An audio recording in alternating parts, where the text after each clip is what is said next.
નમસ્કાર દર્શક મિત્રો, સત્યમેવ જયતે લાઈવ ન્યૂઝમાં આપ સૌનું હાર્દિક સ્વાગત છે।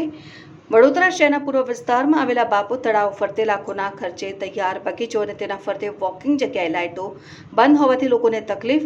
વડોદરા મહાનગરપાલિકા દ્વારા શહેરમાં લાખોના ખર્ચે તળાવના બ્યુટિફિકેશન તો કરવામાં આવ્યા છે, પરંતુ તેની જાળવણી નિભાવણી કરવામાં તંત્ર જાણે નિષ્ક્રિય રહ્યું હોય તેમ જણાય છે।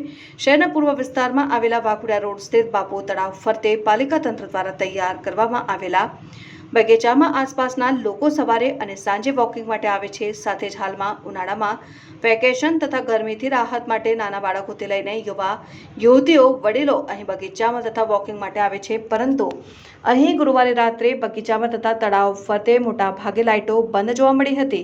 આ બાબતે જાગૃત નાગરિક દ્વારા સ્થાનિક મ્યુનિસિપલ કાઉન્સિલર ડોક્ટર હિતેન્દ્ર પટેલને જણાવતા તેમણે જણાવ્યું હતું કે ખિસકોલી કેટલીક જગ્યાએ વાયરો કાપી નાખ્યા હોવાથી લોકોની સુરક્ષાને ધ્યાનમાં રાખીને લાઇટો બંધ રાખવામાં આવી છે અને રિપેરિંગ બાદ એટલે કે 2 દિવસ પછી વીજ પુરવઠો યથાવત થશે અને લાઇટો ચાલુ થશે।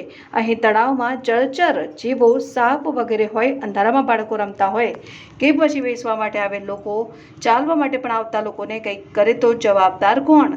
હાલમાં છેડતી જેવા બનાવ પણ બનતા હોય છે, ત્યારે અંધકારનો લાભ ઉઠાવી કોઈ છેડતી કમેન્ટ્સ પાસ કરે, મોબાઈલ તડફંચી કરે તો તેના માટે જવાબદાર કોણ?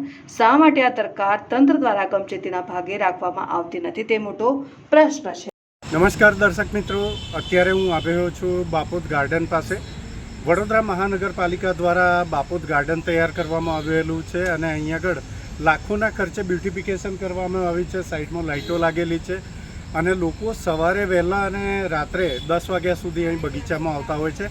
ખાસ કરીને અત્યારે ઉનાળો છે ત્યારે લોકો અહીં આવતા હોય છે, પરંતુ ખિસકોલી વાયરો કાપી ગઈ છે એના કારણે અહીં આગળ જે અંદર ફરતે લાઇટો છે એ મોટાભાગની લાઇટો બંધ છે। જો અત્યારે કોઈ છેડતીનો બનાવ બને કે કોઈ સાથે છેડતીનો, છોકરી સાથે, મહિલા સાથે દુર્વ્યવહાર બને તો એના માટે જવાબદાર કોણ? બીજી વસ્તુ કે પાસે જ તળાવ છે, એની અંદર જળચર કે સરીસૃપ જીવો જો બહાર નીકળે તો એના માટે જવાબદાર કોણ? ખિસકોલી વાયર કાપી ગઈ છે એના લીધે લાઇટો બંધ છે અને હજુ 2 દિવસ પછી લાઇટો ચાલુ થશે એમ મ્યુનિસિપલ કાઉન્સિલર ડૉક્ટર હિતેન્દ્ર પટેલનું કહેવું છે।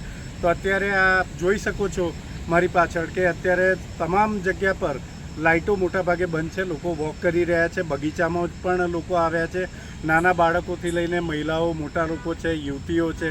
જો કોઈ છેડતી કે એવો બનાવ બને તો એના માટે જવાબદાર કોણ?